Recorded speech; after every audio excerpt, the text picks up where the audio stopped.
ఖమ్మం జిల్లాలోని ఆంధ్ర సరిహద్దు ప్రాంతాలను టార్గెట్ చేసుకుని దొంగలు భీభత్సం సృష్టిస్తున్నారు. వేంసూరు, పెనుబల్లి మండలాల్లో దొంగలు రెచ్చిపోయారు. ఒకే రోజులో 2 మండలాల్లో 3 ఇళ్లను టార్గెట్ చేస్తూ చోరీలకు పాల్పడటంతో గ్రామాల్లో భయాందోళనలు నెలకొన్నాయి.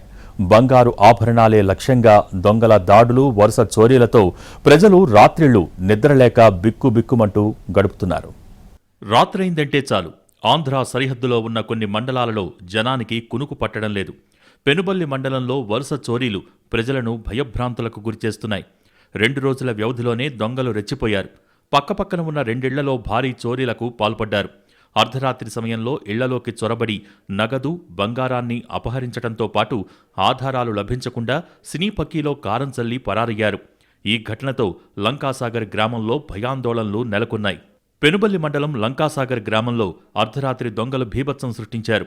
గ్రామానికి చెందిన మేరుగు వెంకటేశ్వరరావు ఇంటి ముందు కుటుంబ సభ్యులతో కలిసి కూలర్ పెట్టుకుని వరండాలో పడుకుని నిద్రిస్తున్న సమయంలో వెనక తలుపులు గడ్డపలుగులతో పగలగొట్టి ఇంట్లోకి చొరబడ్డారు దుండగులు. 3,50,000 నగదుతో పాటు సుమారు 4 లక్షల విలువైన బంగారు ఆభరణాలను దొంగిలించారు. అయితే దొంగతనం చేసిన తరువాత ఎలాంటి ఆధారాలు లభించకుండా ఉండేందుకు వంటింట్లో ఉన్న కారం తీసుకుని ఇల్లంతా చల్లి అక్కడి నుంచి ఉడాయించారు. అలానే పక్కింటికి చెందిన ఆముదాల నరసింహారావు ఇంట్లో కూడా 20,000 రూపాయల క్యాష్తో పాటు 2 కాసుల బంగారాన్ని అపహరించారు.